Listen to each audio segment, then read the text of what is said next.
You mentioned Clinton. Val knows this story. I just, when I'm on long form radio, I can't believe it's the last half hour. Where's the time gone? But the Bill Clinton thing, I might have said this on the air. You might have heard this, Captain, but I know Val knows the story. I was, because being in the auto industry and the finance manager in the auto industry, I met so many people, so many people. And I had met years ago, probably 20 years ago, a retired NASA executive. I mean, way up there, and goes way back to the Cape Canaveral days with the little Corvair convertibles and the Gemini guys. Anyhow, I will not make this a long story, but he knew every president. Much like you. You know how Val and I query you all the time on George W. and Donald Trump and stuff because it's inside scoop.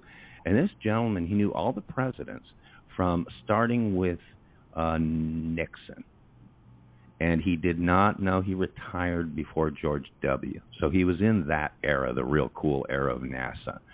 And I said, okay, tell me about the presidents. I published it, and he went through them. Nixon, blah, blah, loved Reagan. He said Reagan lit up a room. Everybody loved Reagan, blah, blah, blah, blah, blah.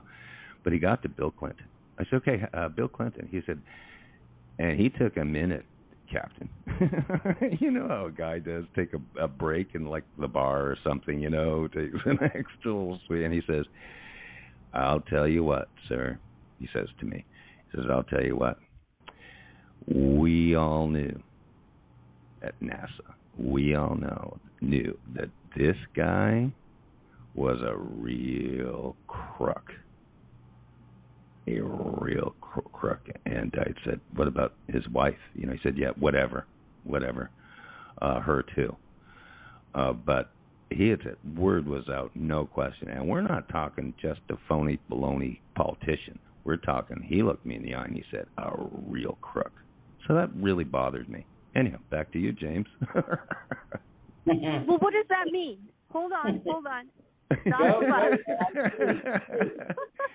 Val's got her clipboard.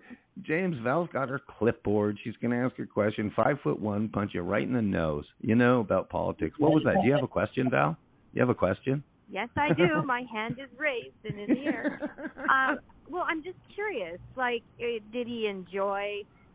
You know, like, what kind of crook are we talking? Did he take enjoyment out of it? Or, like, are we talking on the spectrum? Like, what are we dealing with here? Is this DSM level? Like, what right. kind of crook? Because that can lead to right. many different areas. Well, so take the floor. Sure, and that can, the word crook can be a subjective word, too. Like, I say, give me an old-fashioned crook, like Richard Nixon. You're talking about a wiretap cover-up. Anyhow. This is what I perceive this nice gentleman saying, and I really, you know this, Val, I really researched these guys, you know, Bill and Hillary Clinton. I was a political wonk before it was cool, the Rush Limbaugh days and stuff, but Clinton I followed really, really closely, and here's what a real crook, I think that the definition is this. This is a guy who's a true sociopath kind of grifter, okay? He'd sell his soul just for whatever, for whether it's money or whether it's fame or whatever. He was a man of little substance. But a real crook is someone who will cross the constitutional line. And we've talked about it many times on radio. Cross the constitutional line, as I say, in it for him, in it for Bill. But bottom line,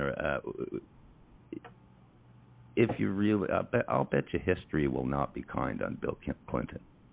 As far as, I mean, start drilling, I'm not getting into details on whatever. Start drilling into things like the foundation and raising money for, and where'd the money in Haiti go, and this and that, and this and that. Just bottom line, quote, a real crook without foundation, without moral fabric. Does that answer your question? It's not specific as far as what would he do, but I think it would translate to policy and to whatever nefarious stuff goes on behind the scenes in government, that he'd be the worst offender. But mainly a sociopath. Everyone said, Val, Clinton was a real magnetic guy. He would look you in the eye. get you wrapped into his kind of charm, and he promised the world to you, right to your eye, right in your eyes. And then the next day, not even remember your name.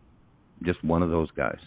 But very captivating and obviously very electable because he's a shining star of the Democrat Party. Imagine that. Imagine having Bill Clinton, as a mentor or a figurehead or whatever. But that's where the Dems have come.